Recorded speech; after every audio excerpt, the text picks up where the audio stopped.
Paz e graça para você ligado nessa emissora. Começamos agora o seu programa de reflexão, entrevistas e debates de todas as noites. O tema de hoje promete uma encrenca federal. Nós encontramos na Bíblia, no livro de Apocalipse, uma profecia impossível de se realizar. Está escrito lá que a certa altura do fim dos tempos, durante a grande tribulação, Deus irá selar 12 mil judeus, né, de cada uma das 12 tribos de Israel. Ok? Nós sabemos pela história que antes mesmo de Jesus nascer, 10 dessas 12 tribos já haviam desaparecido, haviam se dispersado do mundo. Isso antes de Jesus nascer. Mesmo assim, o apóstolo João, que foi apóstolo de Jesus, escreveu no livro de Apocalipse que isso vai acontecer. E por falta de escrever uma vez, escreveu duas. Né? Como é que isso vai se concretizar? Como pode ser possível, né, que apareçam 12 mil judeus de cada uma dessas 10 tribos que sumiram? Eu não sei. Por isso nós pautamos o tema para discutir com quem entende do assunto. Você tem algum tipo de resposta? Será que existe na Bíblia alguma profecia impossível de se cumprir? Ainda mais no livro de Apocalipse? Por tudo isso e muito mais, não perca.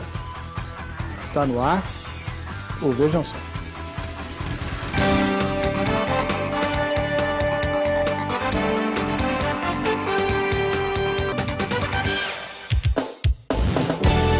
Olá, é com alegria que começamos essa edição do programa Vejam Só, em nome da Academia Teológica da Graça de Deus, a Agrade. Ela tem cursos para você e tem presentes para você. Então, fique firme aí, vote em nossa enquete que está no site do programa, no vejamsó.com.br, e você concorrerá aos presentes da Agrade. No fim do programa a gente vai fazer o sorteio com quem votou na enquete. Daqui a pouco eu falo mais sobre isso, tá bom? Eu sei que você está morrendo de curiosidade para saber quem são os especialistas de plantão nos estúdios aqui da nossa emissora que vão desvendar esse mistério a respeito de uma profecia que não tem como se cumprir. O primeiro deles é o pastor José Serafim, ministro da Igreja Assembleia de Deus, Ministério Belém, escritor e especialista no livro de Apocalipse. Ele tem até um livro escrito sobre o livro de Apocalipse, entre outras obras. Paz e graça, pastor Serafim, tudo bem com o senhor?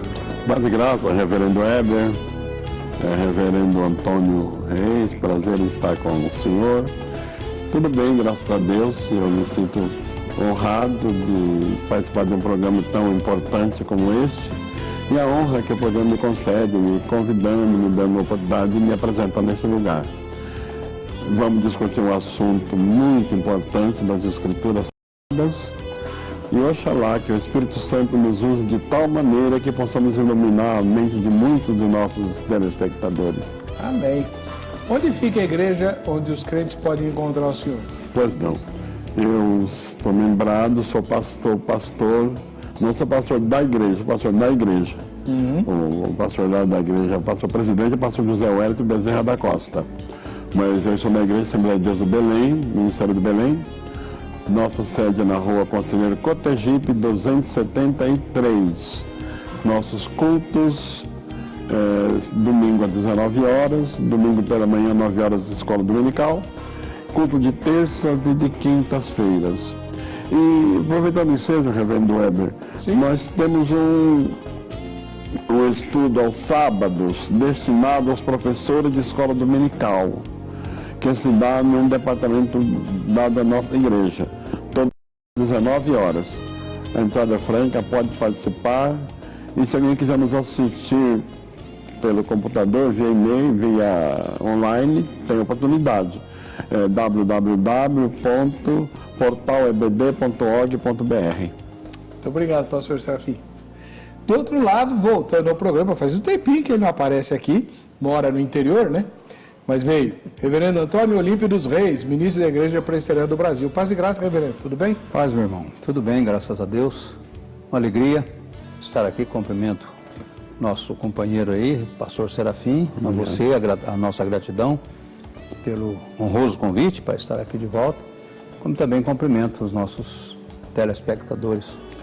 O reverendo Olímpio não tem livro que eu conheça, mas tem apostila sobre escatologia. É a especialidade dele, ele visita as igrejas, geralmente igrejas ligadas ao movimento da Reforma, conhecidas como históricas, né? E ministrando o curso de escatologia pela vertente amilenista. É isso mesmo, reverendo? Sim. E é por isso que ele está aqui hoje, nos dando a alegria da sua presença. Mas ele também pastoreia a igreja local. Onde fica a sua igreja? Primeira Igreja Presbiteriana em Carapicuíba, Avenida General Teixeira Lott, 776. Nossos cultos lá quinta-feiras, às 20 horas, Escola Dominical às 9h30 e o culto no domingo às 18 horas.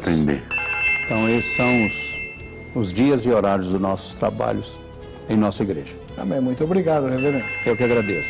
Legal. Vamos ver a matéria que apresenta o tema, a gente já volta com a opinião dos convidados no Vejam Só. Hoje o tema do Vejam Só é um prato cheio para quem gosta de estudar o livro de Apocalipse. Já para aqueles que não gostam, quem sabe chegou a sua vez. Nós vamos estudar o capítulo de número 7 e tentar entender como é possível existirem 12.000 selados das 10 tribos do norte, se elas na verdade se dispersaram há milênios. E aí, preparado? Bíblia na mão, que nós já vamos começar.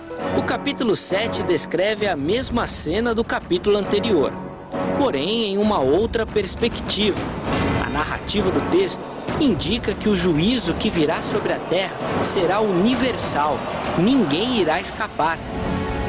Essa destruição desabará sobre o mundo, porém a igreja é indestrutível, será selada por Deus e ficará segura. Esse selo dá para a igreja a garantia de ser propriedade exclusiva de Deus. Depois dessa rápida explicação sobre o capítulo 7, vamos ler então o versículo que baseia a nossa pergunta de hoje. Abra aí a sua Bíblia, lá no livro de Apocalipse, capítulo número 7, versículo de número 4. Então ouvi o número dos que foram selados, que era 144.000 de todas as tribos dos filhos de Israel. Depois de apresentar o número total dos selados, nos versículos seguintes são apresentados os números dos selados de cada tribo, 12.000. Exatamente nessa informação está a nossa dúvida. Mesmo as tribos se dispersando há milênios, como poderão se reunir agora novamente? Existem algumas teorias que tentam explicar essa numeração. Vamos analisá-las agora. A primeira delas diz que esse número de 144.000 representa a totalidade da igreja que irá morar no céu. A igreja reinará com Cristo no céu, sobre mais criaturas que receberão a vida eterna. Temos também a interpretação dispensacionalista. Segundo essa visão, embora as tribos tenham cessado, Deus as conhece e preservará remanescentes até restaurar o reino de Israel. Então, nessa visão, o número dos 144.000 seriam judeus que irão se converter depois do arrebatamento. Finalizamos com a visão pré-milenista histórica e amilenista. Para esses estudiosos, o número apresentado é metafórico e representa, na verdade, a Igreja de Deus na Terra. Seria o Israel espiritual, o povo escolhido de Deus. Essa interpretação diz que não é lógico pensar que as tribos irão se reunir novamente, já que as 10 tribos do norte desapareceram do cativeiro assírio e as 2 do sul perderam sua existência com a queda de Jerusalém no ano 70 depois de Cristo. Assim, eles concluem que João não queria dizer o Israel literal, mas a Igreja de Cristo. Seria então uma descrição espiritual. Com essa explicação, finalizamos as 3 principais interpretações sobre o texto lido. E agora? Será que existirá realmente 12.000 de cada tribo? Será que essa é uma linguagem figurada? Será que esse será o número daqueles que irão para o céu com Cristo? Olha, começamos com apenas uma E agora temos um monte de perguntas. Heber, é melhor começarmos logo o debate de hoje, porque eu acho que eu nunca vou conseguir chegar a uma resposta. Então, um ótimo programa e até a próxima. Até. Mas tem, acho que uma das coisas a gente já exclui, né? Porque se o número de vagas no céu é só 144 mil, eu e você estamos fora, que já foi preenchido há muito tempo. Em 2.000 anos, né? Então, acho que essa aí, nem quem defendia, defende mais, né? Sabe disso, né? Não sei, mudaram de ideia? As TJs defendiam que o número era esse. Sim. Agora eles mudaram um pouquinho lá a interpretação, porque tem que ter vaga para os novos, né? E aí? Mas vamos lá. Vamos ver como é que vai ser essa história. E você participa votando no nosso site. Tem uma enquete lá, você no vejamsol.com.br, você vota para concorrer aos brindes. Vamos fazer o seguinte, vamos começar ouvindo o pastor Serafim, né, da Igreja Assembleia de Deus, como é que ele responde, na primeira fala dele, essa pergunta. Aliás, deixa eu mostrar o seu livro sobre Apocalipse. Quando o senhor fala, eu vou mostrando aqui. Ok. Posso falar? Pode? Posso falar. Que o senhor pode tudo. Muito obrigado. É um assunto interessante. Aliás, todo assunto da Bíblia é interessante, alguns um pouco mais. A probabilidade do cumprimento da profecia de Apocalipse capítulo 7, onde fala do número dos 144 mil israelitas assinalados, e sendo 12 mil de cada tribo. A pergunta gira em torno da seguinte dúvida: se as 10 tribos foram dispersas pelo mundo, para ser bem preciso, no ano 722 a.C., pelo rei sírio Salmanaser, que os distribuiu entre várias nações, e até hoje não retornaram para a sua terra, como se cumprirá essa profecia? Eu vou dizer uma palavra que parece um pouco dura, mas é o que eu penso. O assunto não é tão complicado, não. O que falta é ler um pouco mais a Bíblia para entender o assunto. Porque existem outros textos que projetam luz sobre esse assunto e ele torna-se perfeitamente compreensível. Ao longo do nosso debate, nós vamos apresentar esses textos com os respectivos contextos e mostrar que aquilo que Deus fala, Ele cumpre. Nada é suficientemente forte para anular um plano ou um propósito de Deus. Mas só um esclarecimento, pastor. Pois não. Aqui está seu livro. Pode pegar que a gente já mostrou o livro. A pergunta é a seguinte, pastor. Na opinião, haverá literalmente 12 mil judeus de cada uma das 12 tribos? Literalmente. Só está excluído desse grupo a tribo de Dan, que durante a nossa palestra eu também darei a minha visão sobre isso. Ok. Muito obrigado, pastor. Vamos ouvir agora o reverendo Antônio Olímpio dos Reis, ministro da Igreja Presbiteriana do Brasil, outro especialista no livro de Apocalipse e nas questões escatológicas e bíblicas como um todo, né? Como é que o senhor responde à pergunta tema, reverendo? Bom, reverendo Heber, esse número 144 mil, como outros números no Apocalipse, eles não são literais, com todo respeito às outras posições, a pré-milenista, etc. Mas esses números são simbólicos de todos os eleitos, desde do justo Abel até o último que foi alcançado por Cristo antes da sua segunda vinda. Então, se nós dissermos assim, bom, as 10 tribos, elas saíram, elas sumiram, ninguém sabe para onde foi essas tribos. Então, como é que Deus vai colocar aqui, como é que Deus coloca aqui dessas 10 tribos, se elas dispersaram? Bem, se nós formos para o contexto histórico, lá, nos dias do profeta Elias, por exemplo, que teve um longo ministério profético, foi entre as 10 tribos do norte. Tal foi a decepção de Elias com o povo, que chegou um momento que ele chegou e falou com o Senhor: Senhor, eu sou o único aqui que te serve. Todos te abandonaram. Eu sou o único fiel. O que o Senhor lhe respondeu? Elias, você está enganado. Eu tenho aí 7.000 que não curva diante de Baal e nem beija sua imagem. Então, o remanescente fiel dessas 10 tribos está garantia a salvação deles, porque israelita, nós não podemos dizer que todo israelita será salvo. Não, somente os eleitos de Deus, entre eles também.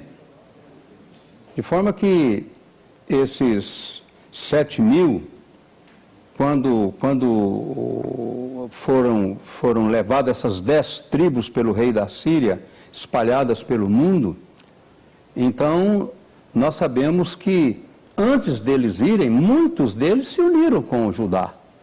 Não foram antes do cerco, antes deles serem levados, aqueles que não concordavam com quem sabe até desses 7.000, não sabemos, ficaram com aquele grupo fiel de judeus na tribo de Judá, no Reino do Sul. Agora, dentre os que foram dispersos, será que também todos eles estavam perdidos? Eu quero crer que não, porque quantas comunidades judaicas foram encontradas ao longo da história, em determinados lugares, vivendo o judaísmo, né, dos dias de Elias, dos dias dos profetas, do Velho Testamento, na íntegra, que ninguém entendia. Como é que essa gente chegou aqui, entre os africanos, e se formos aí mexer na história, nós vamos deparar comunidades judaicas funcionando. É dentre essas 10 tribos, pessoas dessas 10 tribos que, embora lá dispersos, fora da terra, mas mantiveram aqueles princípios. O restante não, mas um grupo, então, manteve o temor do Senhor e, embora não pudessem viver aquela plenitude judaica que viviam em Jerusalém, mas pelo menos o necessário eles viviam. E Deus honrou essa gente, porque como essa gente chegou lá, como essa gente conseguiu, eles mantiveram. Agora os demais, nós sabemos que israelita, nem todos de Israel são de fato israelita. Então essa é a visão que eu tenho. Agora, nessa lista aqui do capítulo 7, então é uma figura de todos os remidos, quer gentios, quer judeus, salvos por Cristo, que são também, de fato, são chamados nas Escrituras também de israelitas. Então não é um texto para ser interpretado literalmente? De maneira nenhuma, porque se for interpretado literalmente, reverendo, esse texto ele contradiz as Escrituras, porque se eles dispersaram, como é que eles estão aqui? Então, essa é a visão que eu vejo. Não tem nada a ver com os perdidos, mas aqui é todos os eleitos, com esses nomes representando a Igreja de Cristo na pessoa de cada um desses patriarcas. Ok. Agora é sua vez de opinar. Vamos lá. No vejamsó.com.br você tem uma pergunta. A pergunta é a seguinte: você enxerga essa passagem... Vamos lá para a enquete? Você enxerga essa passagem de maneira literal? Eu estou perguntando para você aí de casa, né? Essa passagem, ela tem que ser lida de forma literal? Sim, né? Está na Bíblia, é para entender literalmente, uai. Ou não, é um texto com linguagem figurada, número simbólico, como tantos outros símbolos que o Apocalipse tem. Só tem sim ou não? Podia ter, eu não sei, eu sei, mas vai ficar só o sim ou não. Eu quero saber como é que você vê hoje, agora, essa passagem. Pode ser que você mude de opinião ao longo do programa, não tem problema nenhum. Mas vote na enquete, você vai concorrer ao presente da Academia Teológica da Graça de Deus, o Manifesto Cristão do século XXI, está aqui, né?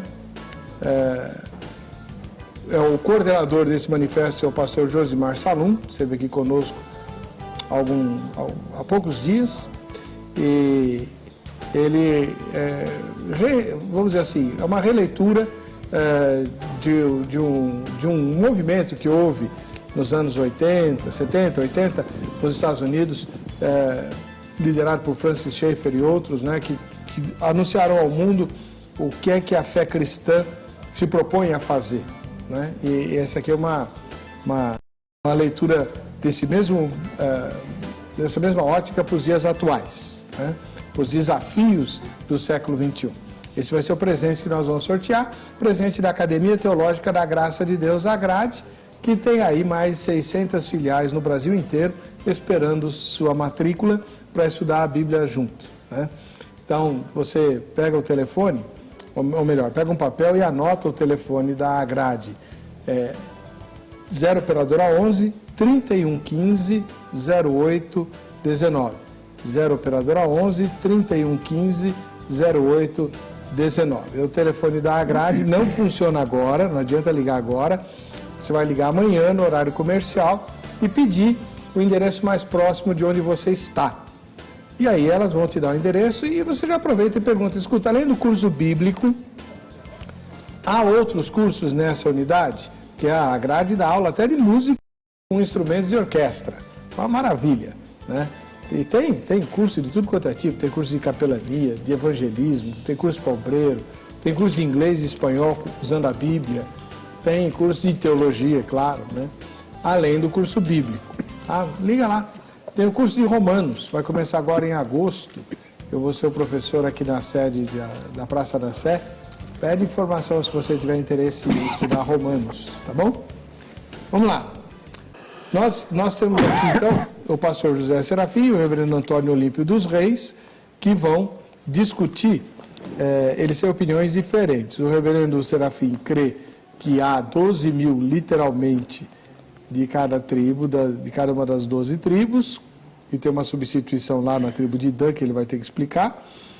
E o reverendo Antônio Olímpio dos Reis, da Igreja Presbiteriana, ele diz que esse número é simbólico e, na verdade, retrata a totalidade dos salvos, né, dos eleitos de Jesus. Então, por que João usou uma linguagem tão judaica para falar da igreja? Ele vai ter que explicar isso também.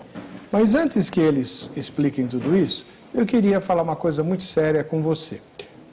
Conhece alguém que tem produtos ou serviços que queiram ser anunciados por uma plateia seleta, com espírito crítico elevado e com extremo critério, como você, por exemplo?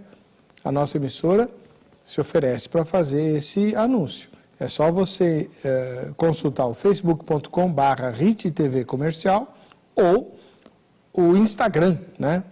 @RITTV Comercial, que você terá os termos todos lá para fazer esse tipo de coisa.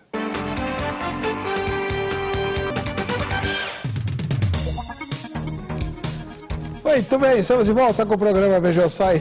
Olha, esse é imperdível esse momento. É a hora em que você aparece aqui e eu vou poder mostrar um pouquinho dos benefícios de assistir ao Vejam Só. Ter você na nossa companhia. É o quadro Vejam Só, quem assiste ao Vejam Só. E olha, os presentes que nós estamos coletando para o final de semestre são fantásticos, fantásticos. Já vou falar desde de saída. Um dos presentes é um fim de semana, né, com a estadia paga na pousada Estrela Alpina, lá em Monte Verde. Monte Verde é uma cidade do sul de Minas. Só vai bacana lá, né? Só bacana mesmo, porque o lugar é a Suíça brasileira. Muito bonito.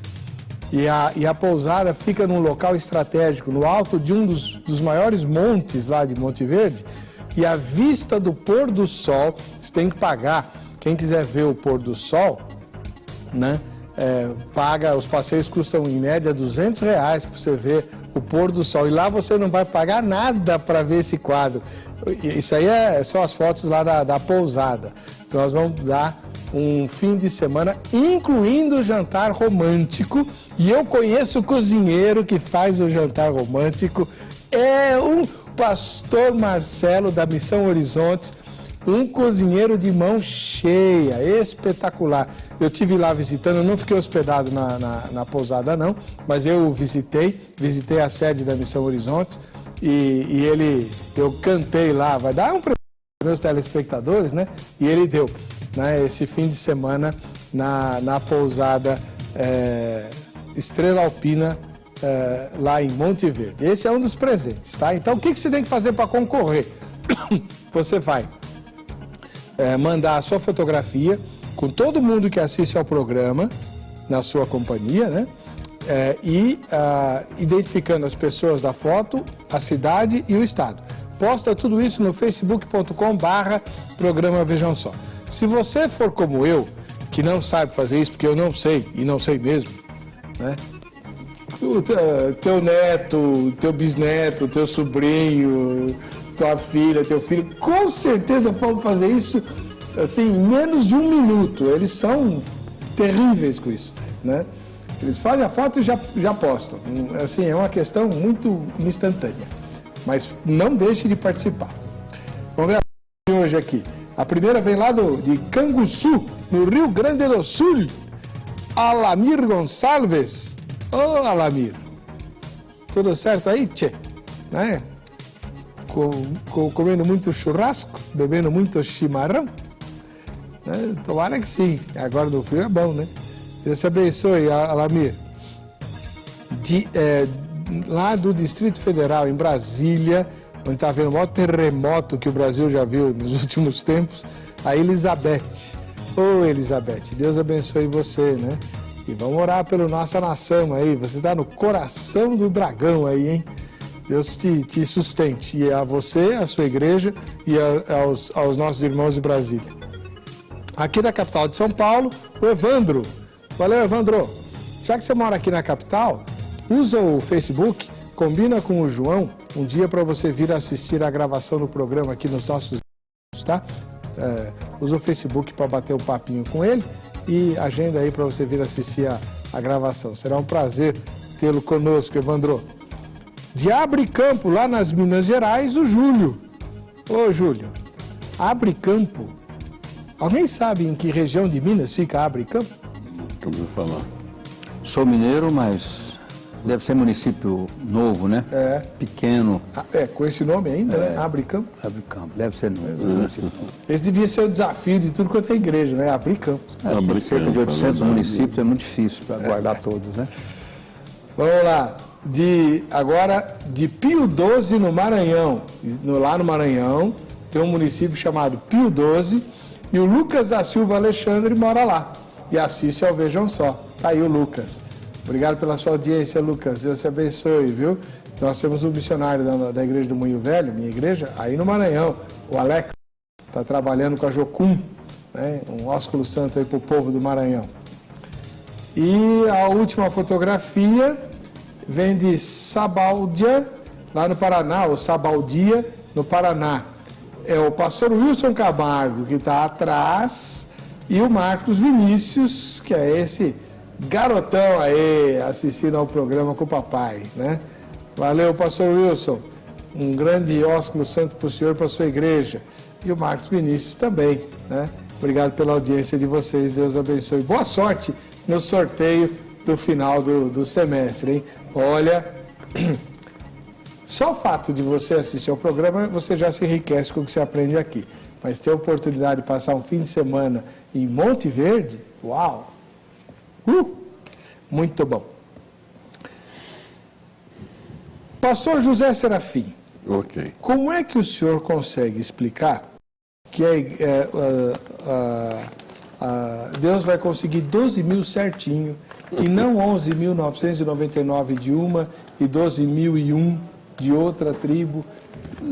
Não fica muito claro que esse número é idealizado demais para ser literal? Posso falar? Lógico. Referido, antes de eu explicar, me permite dar uma saudação para alguns amigos meus, rapidinho? Claro. Quero mandar um beijão para minha prima Priscila, em Ribeirão Preto. Prima, um abraço, um beijo para você.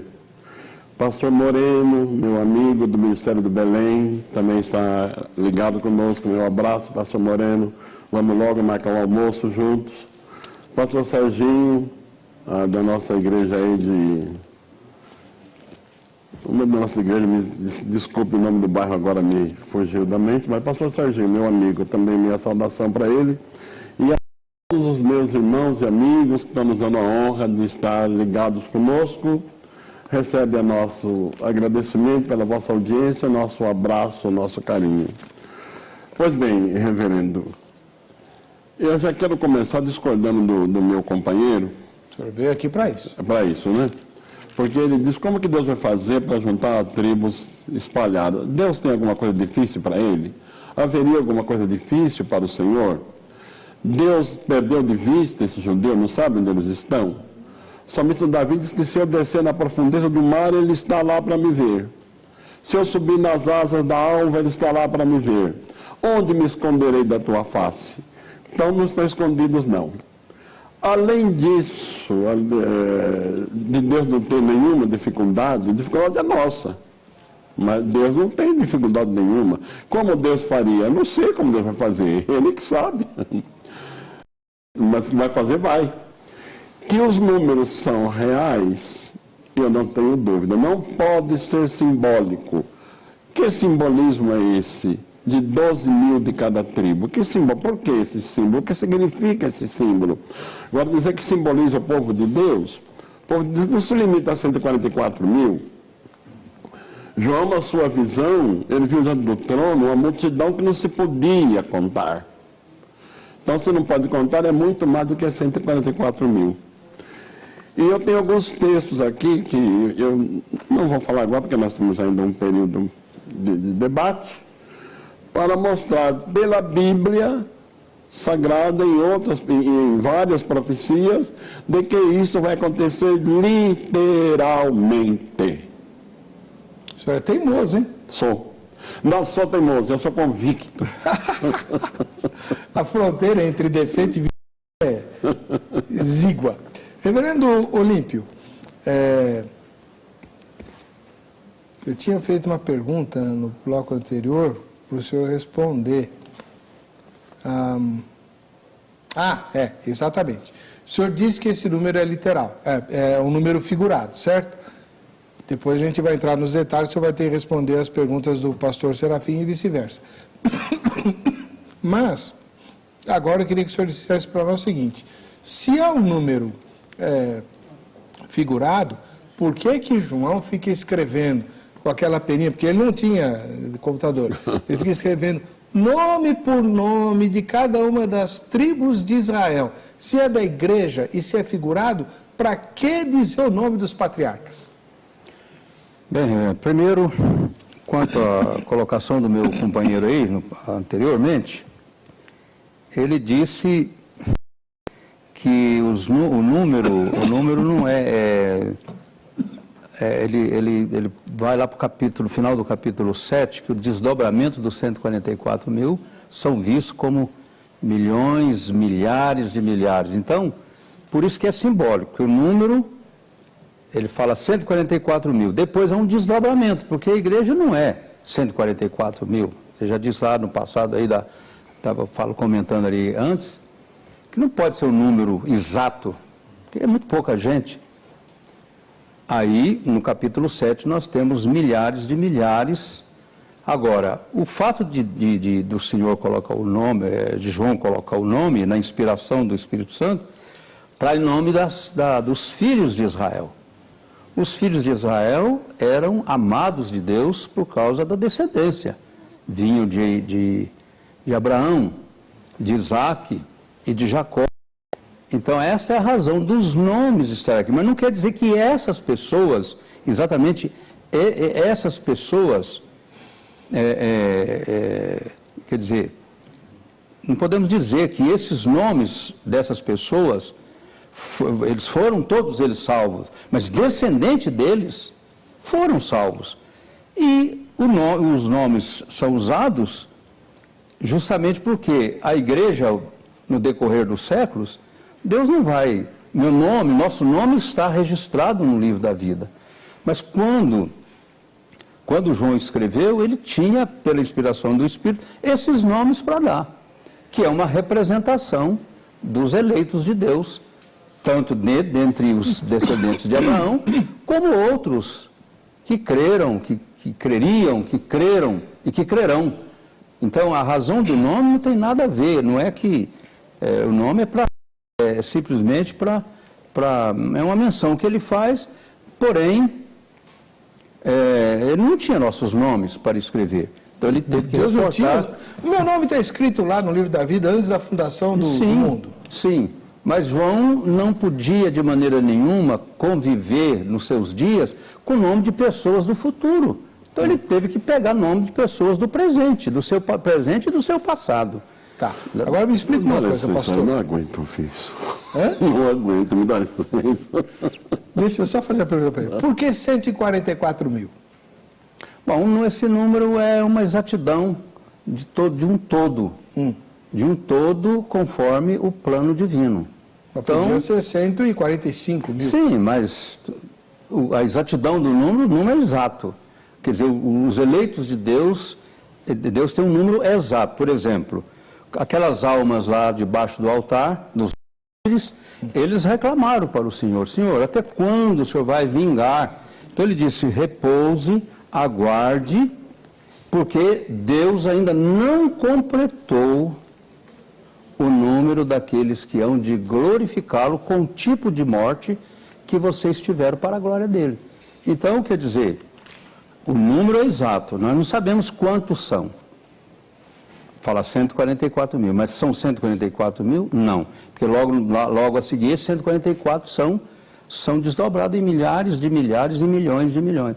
Então, meu irmão, não vamos conseguir nunca a exatidão, porque só Deus sabe quantos são os seus eleitos de todas as épocas, desde o justo Abel até o último que há de vir. Pode falar, pastor. O reverendo Olímpio, ele está entrando num outro caminho e está me apimentando, me obrigando a falar. Porque o pastor bate tanto na tecla de eleitos, dessa filosofia, dessa doutrina de Calvino, que é totalmente antibíblica, sem base nenhuma, que Deus elegeu uns para a salvação e para a perdição, mas o assunto nosso não é esse. Não, você não precisa entender assim, porque o eleito tem várias nuances. Não, mas a expressão dele se entende perfeitamente. Não, eleito é sinônimo de salvo. Gente, então eu acho que não pega bem essa palavra no nosso debate de hoje. Não, tá bom. Então troca eleito por salvo. Temos que rasgar a Bíblia.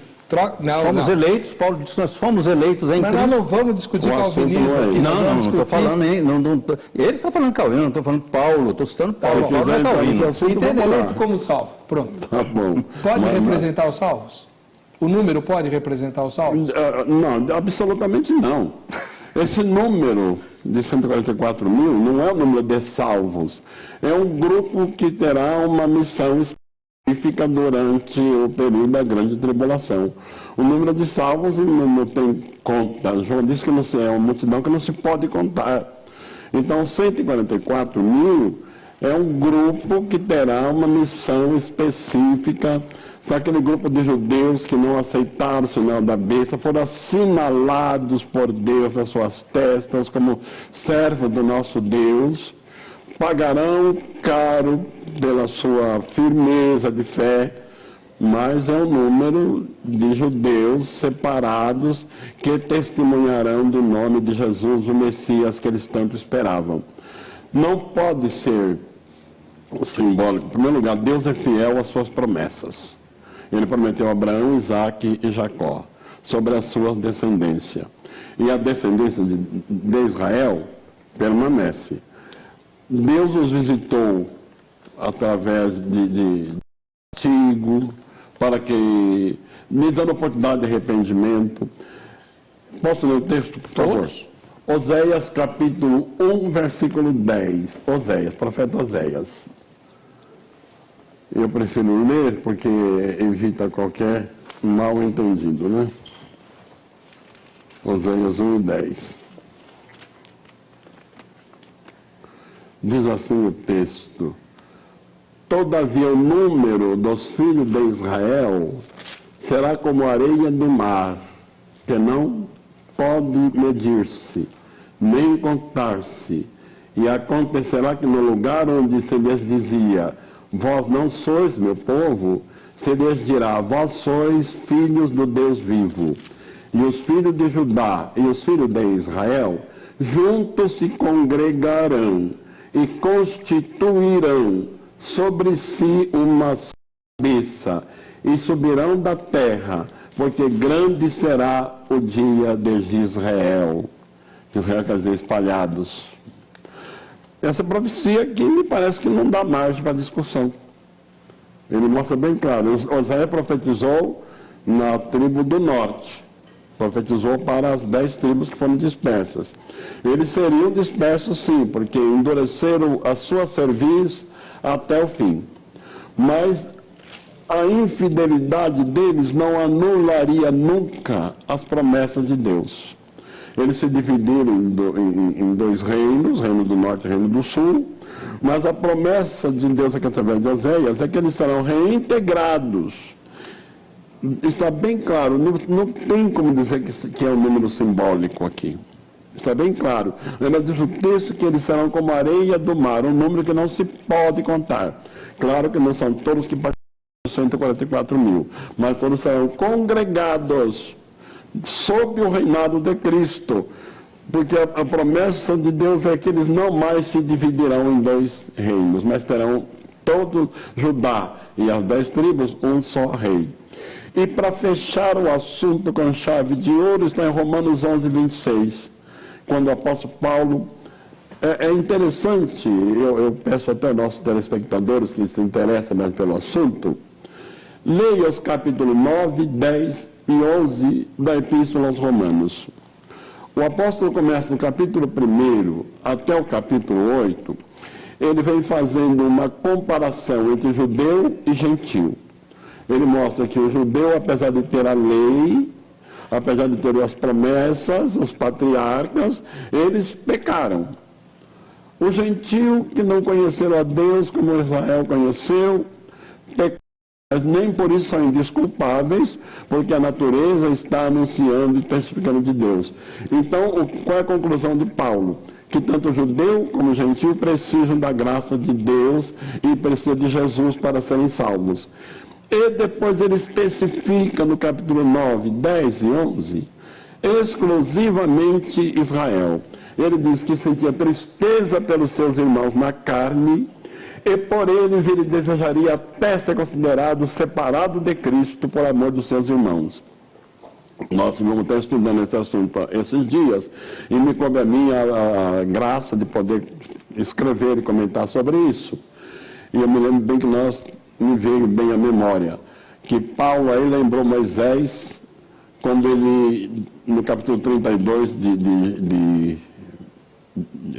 Êxodo, quando o povo pecou com um bezerro de ouro, e Deus ficou com o povo, e ele se colocou diante de Deus, intercedendo pelo povo. Ele disse: Senhor, se não perdoar o teu povo, risca o meu nome do teu livro. E ele lembrou Jesus, porque Moisés não foi riscado no livro. Paulo não foi separado de Cristo, mas Jesus foi separado de Deus. Por amor não só de Israel, mas do mundo todo. Porque quando ele assumiu nossos pecados, 2 Coríntios capítulo 5, versos 21 e 22, aquele que não conheceu o pecado fez pecado por nós, para que nele fôssemos feitos justiça de Deus. Então ele, assumindo nossos pecados, ele era um pecador. E naquela hora o Pai o abandonou. E ele clamou: Deus meu, por que me desamparaste? Não era uma hipocrisia de Jesus, era uma sinceridade. Ele estava realmente separado do Pai. Mas ele morreu como um pecador, levando sobre si nossos pecados. Em Romanos 4, 25, ele morreu para a nossa salvação, mas ressuscitou para a nossa justificação. Bom, reverendo Olímpio,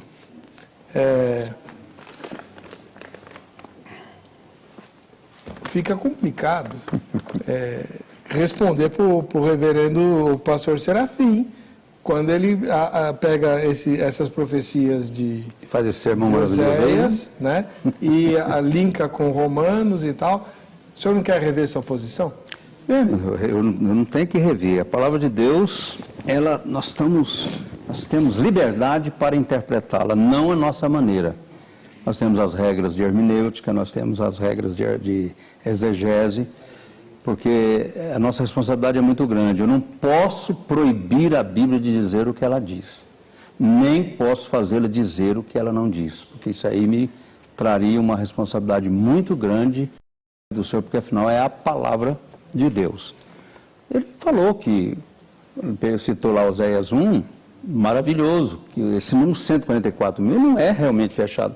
Agora, dizer que esse 144 mil é um grupo de judeus que vão trabalhar, que vão servir, vão cumprir uma missão para Cristo durante a grande tribulação, eu respeito o pastor Serafim, mas não é a nossa posição, eu não vejo assim. Porque na grande tribulação, a igreja, ela estará aqui sendo experimentada, sendo provada.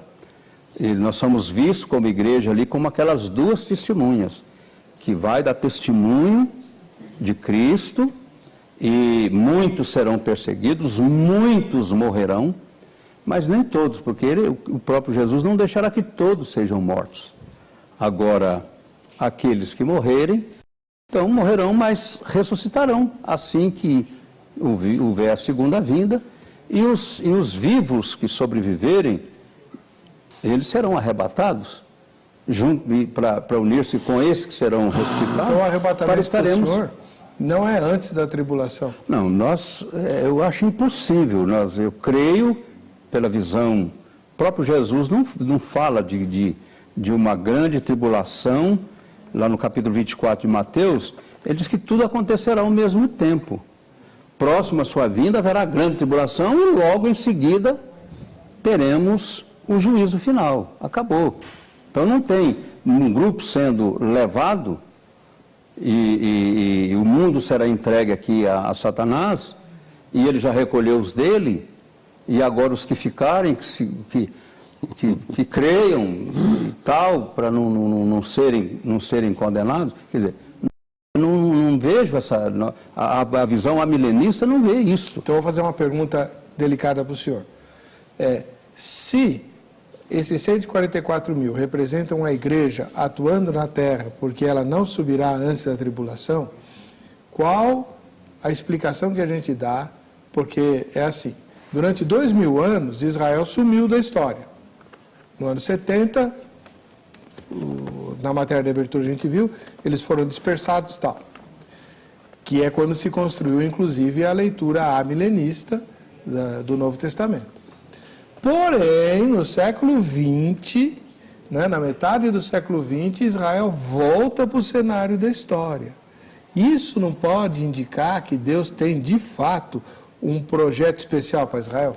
Não acredito esse projeto especial escatológico, eu não acredito. Israel, ela está hoje fixada na terra como uma nação, como outra qualquer. Mas foi uma coincidência? Não, coincidência não.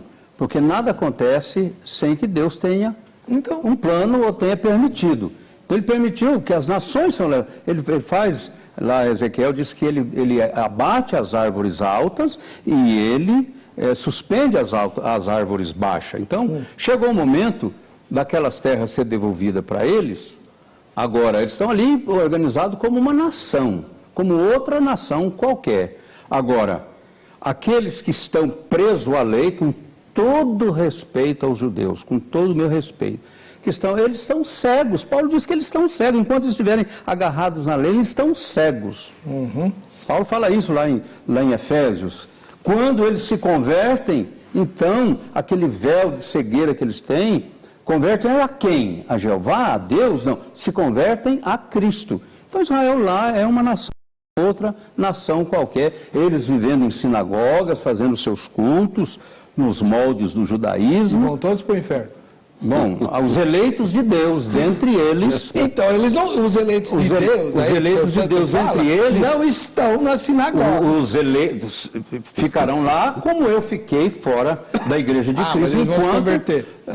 Até se converter a Cristo. Porque dentro da sinagoga... Esses 144 mil não pode ser esses convertidos? Dentro da sinagoga, uma pessoa, se hoje, com todo respeito, olha, respeito a Israel... uma pessoa dentro da sinagoga, judeu, circuncidado, direitinho, cumpre todo o ritual da lei até onde é possível, mas se ele se converter a Cristo, ele é posto para fora, porque eles são rejeitados, porque Jesus para eles é um embusteiro. Mas aí a igreja acolhe. Sim, nós estamos aqui por isso que não podemos levar em consideração, com todo respeito, não podemos levar em consideração a religiosa deles, nos moldes do judaísmo antigo. Nós vamos para o intervalo, na volta eu vou apertar o pastor Serafim, que está doidinho para falar. Eu mesmo.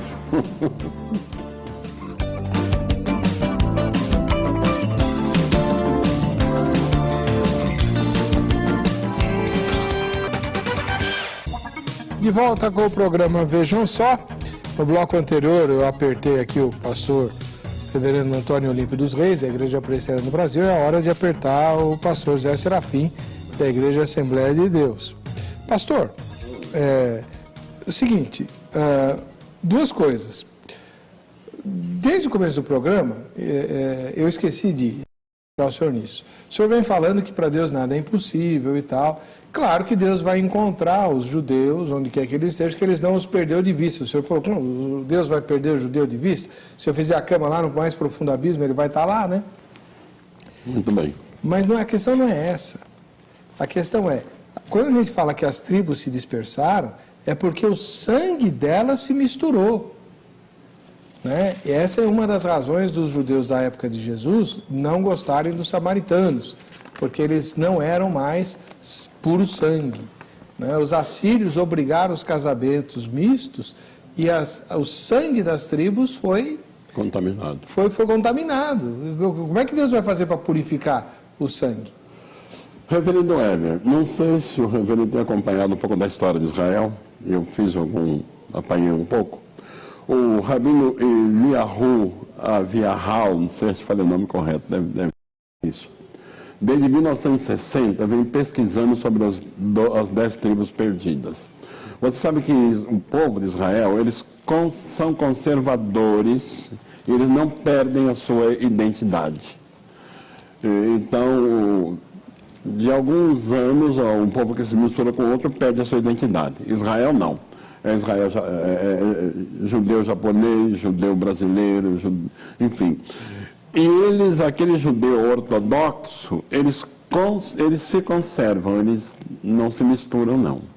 Eles ficam entre eles mesmos, se casando, enfim, eles não se misturam. Agora existe aquele judeu que é até materialista, que é incrédulo, eles não fazem a menor questão. Então, como disse o reverendo Olímpio, existe um remanescente fiel, não é todo Israel, não é todo israelita. Eu já disse isso aqui várias vezes, quando Paulo diz que todo Israel será salvo, ele não diz todo israelita, mas Israel como nação, um grupo que representa a nação de Israel. Então, ele diz, pode vir do país que vier, eles se conservam. Esse rabino, ele achou um grupo de judeus que ainda se mantém a tradição judaica. Até no Japão encontrou uma comunidade que eles fazem circuncisão no 8º dia, eles têm lá um templo onde eles fazem uma imitação dos cultos, tem um sacerdócio, enfim, eles procuram guardar alguma coisa da lei judaica, né? Então existe sim um grupo de judeus que são conservadores. Agora, só queria dizer, parabenizar o reverendo, ele falou muito bem, gostei de ouvir ele falar agora, falou muito bem. Lá vem. Não, ele falou muito bem. Ele falou que não podemos pôr na Bíblia aquilo que ela não diz, nem dizer aquilo que ela diz aquilo que não diz. Parabéns, está certo, é isso mesmo. Por isso eu lhe recomendo para ler melhor o capítulo 7 do Apocalipse, que não sou eu que estou pondo, é a Bíblia que diz. Que aquele grupo é um grupo separado especificamente, é a Bíblia que diz. Então não tire da Bíblia aquilo que o senhor mesmo fala para não tirar. Lá está escrito que eles vão trabalhar na grande tribulação? Eles têm uma função específica. Qual? Leia o capítulo 14, que volta... O senhor mandou ler o 7, agora é o 14. O 7 e o 14, que volta a falar do mesmo assunto. Eles serão como que uma guarda de honra do Rei dos Reis.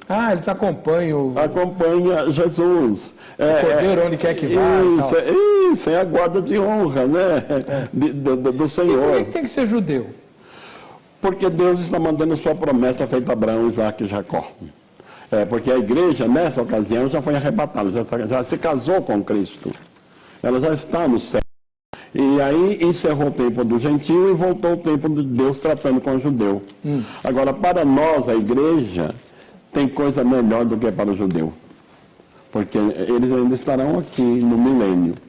Mas a igreja, nessa ocasião, já é a esposa do Cordeiro, já é a rainha. Nós não vamos participar do milênio? Vamos, mas não, nós estaremos lá como esposa do Cordeiro, como rainha. Só mais uma coisa que eu quero dizer para o reverendo, que ele disse assim, eu não vejo assim, o senhor pode não ver, mas a Bíblia vê, e eu prefiro ver entre o senhor e a Bíblia, fico com ela. O senhor está devendo para nós, por que a tribo de Dan não está na lista? Muito bem, como eu gostei disso.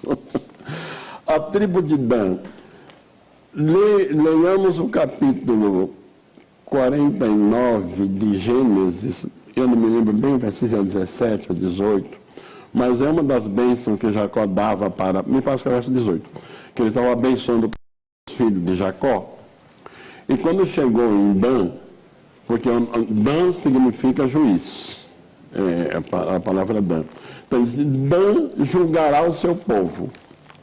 Dan é uma serpente que está na beira do caminho, serpente é símbolo de Satanás.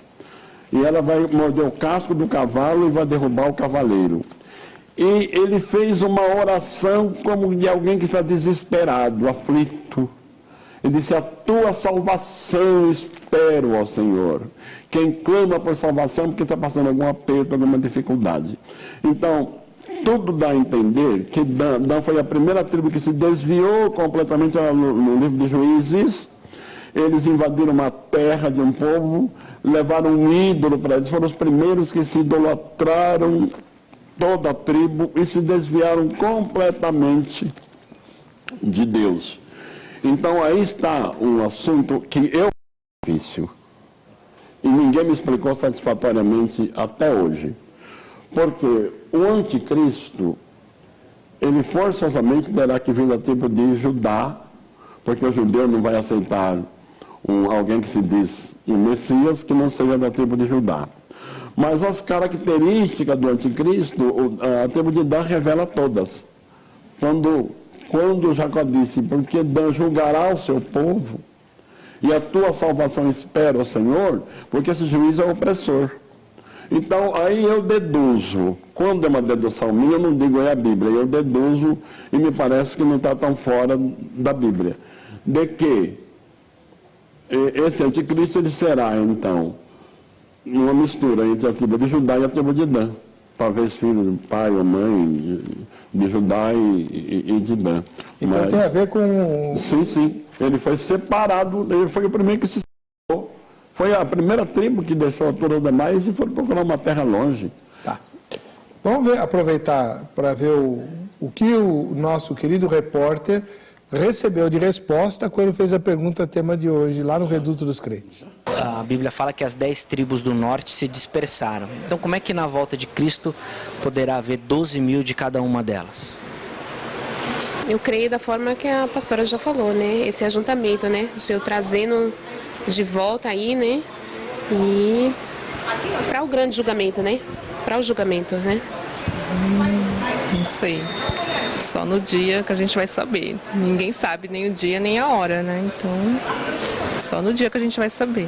Olha, eu acho que é possível sim, porque é uma promessa também que o Senhor vai ajuntar, né? Que o Senhor vai trazer. Então, de acordo com a palavra do Senhor, Ele vai trazer os seus, né? Mesmo disperso, o Senhor falou através de vários profetas que Ele vai trazer como a galinha junta debaixo das suas asas, os seus pintinhos Ele traria. Boa pergunta. Bom, na verdade eu nunca estudei assim, a questão desse fato do apocalipse, então assim, se eu te responder alguma coisa aqui eu estaria falando mentira, né? Assim, eu não tenho. Bom, assim, eu creio que, bom, se está escrito na palavra, né, é Deus que vai tratar assim da forma que deve ser, assim, uma resposta convicta assim eu não tenho para poder te passar. Só pela graça de Deus mesmo. Aí vai, como a Bíblia diz, né? A gente não sabe o dia nem a hora, né? E só aqueles que realmente tiverem comunhão, tiverem intimidade com Deus, através da graça de Deus mesmo. Através da graça de Deus, o quê? Porque Tadinha, nós estamos perguntando das tribos, mas tudo bem. Eu posso ler mais um texto aqui? Lógico, se não puder ler a Bíblia aqui. Ezequiel 37, 21 a 23. Ezequiel 37, deixa eu fazer um preâmbulo, é o vale de ossos secos. Esse sim é simbólico, aqueles ossos secos era simbólico, e foi uma visão. O Ezequiel não entendeu quando ele viu. Aí Deus lhe revelou que simbolizava o povo de Israel morto espiritualmente e que seria ressuscitado. E os versos 21 a 23 diz o seguinte: diz-lhe, pois, assim diz o Senhor Deus: eis que eu tomarei os filhos de Israel dentre os gentios, para onde eles foram, e os congregarei de todas as partes e os levarei à sua terra. E deles farei uma nação na terra, nos montes de Israel. E um rei será rei de todos eles. E nunca mais serão duas nações. Nunca mais para o futuro se dividirão em dois reinos. Paralelo de Oséias. Paralelo de Oséias. Me permita só mais um rápido comentário, porque eu sei que a hora já está avançada. Isaías capítulo 60, versículo 8. Está uma profecia aí sobre o avião, viu? As asas. Porque o profeta diz assim, que ele via os israelitas voltando para a sua terra, como as pombas voltando, eu via os homens voando, como pomba, voltando para o seu pombal. Mais uma vez confirmando que Deus vai trazer esse povo, da onde quer que eles estejam, e já estão indo em grande número. Agora, que as 10 tribos já estão quase todas lá juntas, está claro, desde o dia do nascimento de Jesus. Capítulo 2 de Lucas, verso 37, se não me falha a memória. Cântico de Maria? Não, Cântico de... Não é o Cântico de Maria. É a profecia de Ana de Fanuel. Ana, né? Ana.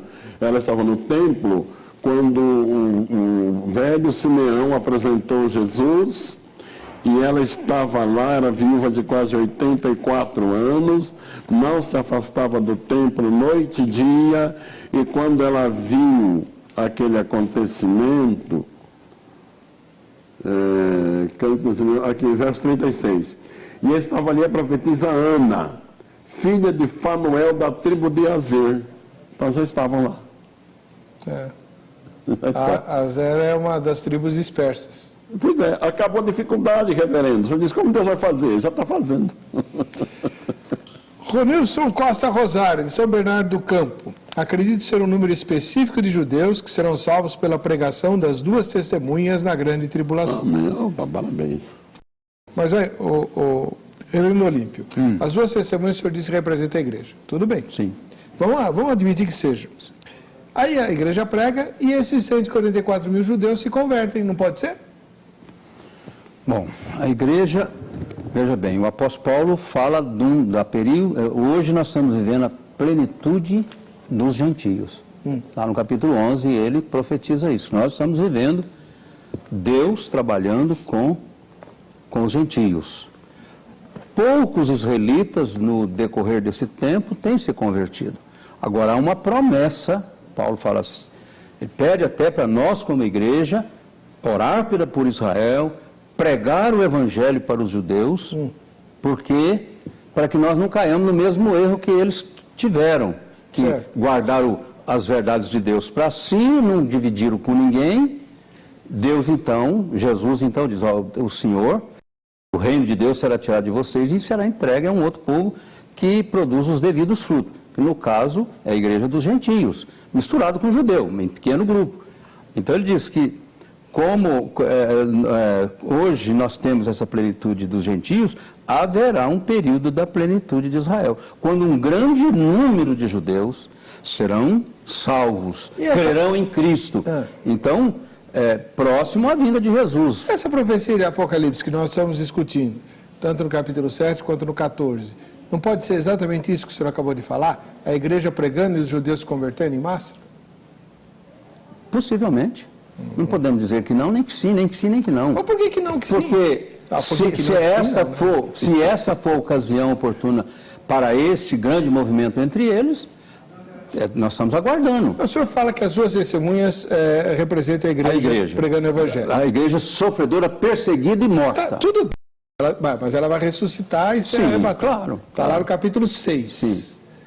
Então, a igreja prega, no capítulo 7, os judeus se convertem em massa. Pronto. Aleluia. Está resolvido. Glória a Deus. Então, em massas eles crerão, não serão todos. 144 mil. Serve? Eu não quero fechar número. Tá bom. O número a Bíblia só Deus fala mais. O número só Deus tem. A Bíblia fala, mas o pastor não acredita muito na Bíblia. Não é isso. Não é questão de não acreditar. Porque os arcanos de Deus, nós podemos penetrar. Está escrito, mas às vezes não é verdade, né? Deixa eu fazer uma pergunta bem prática para o senhor. A gente lê nos comentários que 144 mil é 12 representando quadrado, os 12 vai embora, patriarcas, essa matemática aí, vezes 12 apóstolos de Jesus, então o Antigo e o Novo Testamento, vezes 1000, que é um número simbólico de uma imensa multidão. Sim, certo? Simbólico de uma imensa multidão. Não exatamente, porque o número é simbólico, então, não é? Mas aí, não é um número fechado. O senhor com essa interpretação? De que o número... 12 representando 12 apóstolos. Não, sim, aí está certo. Mas a igreja, os eleitos de Deus, não se limita num número fechado. Claro, eu sei disso. Isso aparece logo no fim. A Bíblia fala num número fechado para representar um número indefinido. Exatamente. Por que 144 mil? 12 representando o Antigo Testamento são os 12 patriarcas. Vezes 12 apóstolos de Jesus representando a nova aliança, vezes 1000, que é o número... E esses 12 apóstolos, nós já discutimos isso aqui uma vez, não sei se você lembra, né? Por que não é 12? Mas Judas saiu. Mas entrou... aí você me perguntou... Matias e Paulo. Entrou Matias. Aí você me perguntou, olha, a cidade está lá com os 12 nomes dos 12 apóstolos, né, do Cordeiro. Então eu falei, mas entrou no lugar de Judas? Entrou Matias, entrou Paulo e também porque Barnabé também é chamado de apóstolo. Dá licença. Eu não aguento ouvir isso. Homens chamados Quem é apóstolos. o 12º para o senhor? O 12º é Matias.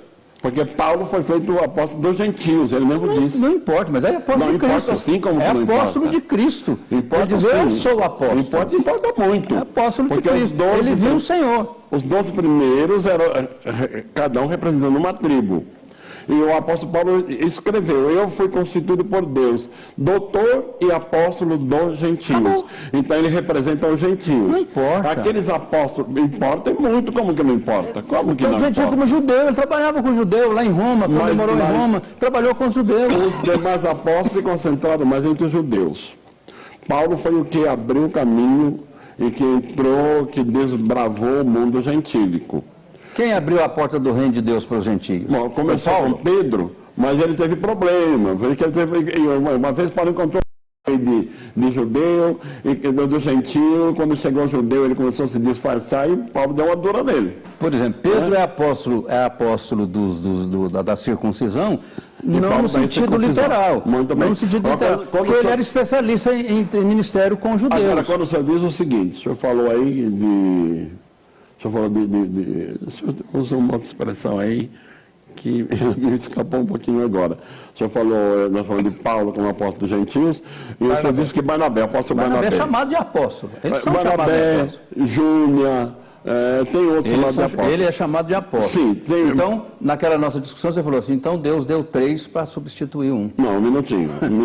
Barnabé é chamado de apóstolo. Judas era valioso, hein? Só de 3. Barnabé é chamado de apóstolo. Júnior chamado de apóstolo, tem outro chamado de apóstolo, mas é de um caractere diferente dos 12. Porque os 12 foram chamados, ainda Pedro diz, quando você fala, aqueles que andaram conosco. E Paulo andou com Cristo. Não junto com os 12, mas andou aí com nós Cristo. temos um probleminha, porque o Novo Testamento fala muito na doutrina dos apóstolos. Se os 12, Paulo está fora, quem escreveu a doutrina, 2/3 da doutrina foi escrita por Paulo. 2/3 do Novo Testamento. Por isso que eu falei, que ele é apóstolo dos gentios. Então, mas a doutrina dos apóstolos não é a doutrina de Paulo? Inclusive de Paulo, dos apóstolos, que foram eles que lançaram o fundamento. Para mim é ele que está no 12º lá, não é Matias, não. Não, eu acho que é Matias. Existe uma discussão até entre nós, e eu com o doutor Calamuru, que eu tenho um respeito enorme por ele, Mas nós discordamos nesse ponto de vista, porque ele acha que foi uma precipitação. Eu também acho, concordo com ele. Mas eu não concordo, porque eles oraram e fizeram aquele sistema, né? Eles não tinham ouro em tumim, porque isso era do sacerdote, mas lançaram sorte, né? E a sorte caiu sobre... Esse negócio de sorteio aí, não sei... É o bujo. Mas depois Paulo teve... Que isso, pastor? Paulo teve um encontro com Cristo e ele disse: eu fui feito por Cristo, apóstolo e doutor dos gentios. Mas eu acho que ele fala isso justamente para dizer, ó, não foi escolha de ninguém lá e tal. Foi feito por Deus, porque os 12... Não consultei carne e sangue. O quadro de 12 já estava preparado. E quando o Apocalipse diz que a cidade tem 12 fundamentos. Então. E dos 12 fundamentos, o nome dos 12 apóstolos do Cordeiro. Como é que é os números? Como é que complica? Então são os 12 do primeiro grupo de 12. A primeira coisa que eu vou fazer é olhar o nome. Vai verificar isso daí, né? Olha, eu acho que tem tanta coisa maravilhosa para a gente ver. Como é complicado os números? Você não pode ficar fechado em números. É verdade. Só tem que usar, mas tem que pensar mais, tem que raciocinar. É uma simbologia, gente. Vamos lá. Bíblia de raciocínio. Flávio Henrique Gomes da Silva, ele mora em Alagoas. A teologia reformada interpreta essa passagem de modo figurado, como sendo a soma de todos os eleitos, homens e mulheres, junto com as crianças, e não como um número literal, pois isso contraria o sentido do texto, quando interpretado como uma continuação dos relatos anteriores, pois a igreja é formada por judeus e gentios, e seus representantes não são nem só gentios, nem só judeus. A interpretação aliancista é mais coerente que a das dispensações nesse caso. O Guto, que não diz de onde é, diz as 144 mil pessoas citadas são as pessoas mencionadas por Jesus em Mateus 19:12, porque há eunucos que o são desde o ventre de suas mães, há eunucos tornados tais pelas mãos dos homens, e há eunucos que a si mesmos se fizeram eunucos por amor do reino dos céus. Quem puder compreender, compreenda. Então o número 144 mil é simbólico, mas para o Guto representa as pessoas que renunciaram à vida conjugal, né? São os celibatários. Acho que em Apocalipse 7 que fala que eles não se contaminaram com mulheres. Né? Não se contaminaram com mulheres. Mas ali é literal. Porque mulher na Bíblia nem sempre quer dizer para o ser humano do sexo feminino. Mulher na Bíblia às vezes é doutrina falsa. Para o senhor é figurado também? Para mim é. Quando o texto diz que eles não se contaminaram com mulheres, eu entendo mais ou menos como o reverendo, que eles não pecaram, o pecado sexual, porque senão não vão dizer que eles são castos. É uma castidade, né? É uma castidade. Eles não casaram, não tiveram contato com mulheres. Pode ser que seja um grupo de pessoas que Deus separou castos para isso. Dom de Deus alicerçado no matrimônio. Não Sim, importa. mas aí deixa de ser casto, porque casou, conheceu mulher. Desenvolvimento a mulher deixa de ser virgem, deixa de ser Não, ele está casto. falando de heresia. Mulher representando heresia. Às vezes também representa a igreja, né? Também. Lucas, de São Paulo, diz assim: o número 144 mil é simbólico e se refere aos cristãos que estão aqui na terra, marcados com o sinal da cruz em sua fronte durante a celebração do sacramento do batismo. Vai. É símbolo. Aparecido de Oliveira, de Casa Branca, em São Paulo. A paz do Senhor, irmão Heber, as 10 tribos do norte foram dispersas entre as nações gentias, mas continuaram, nesses milênios, a reproduzir descendentes a cada geração. Nós não sabemos quem são esses descendentes, mas Deus sabe e reuni-los-á no devido tempo. Esse reuni-los-á é homenagem aí a Mesóclise, que o nosso atual presidente interino tanto gosta, né? É verdade. Sandro, de São Paulo, se dispersaram, mas Yahvé, Deus sabe dos 144 mil judeus que ele mesmo preservou para o tempo do fim. Há um remanescente de Israel, Marcos 13, 20. Marcos 13, 20? O que diz Marcos 13, 20? Fala assim. Marcos 13 são as parábolas do reino. Não tivesse o Senhor abreviado aqueles dias e ninguém se salvaria. Mas por causa dos eleitos... Ai, que a susto. Palavra braba, hein? Eleitos. Vocês vão brigar depois, agora não, você acabou o rejeita, né? Mas por causa dos eleitos que eles escolheram, abreviou tal. Eleitos. Posso falar um pouco do meu livro, né? Fala rapidinho que o tempo está acabando. Rapidinho.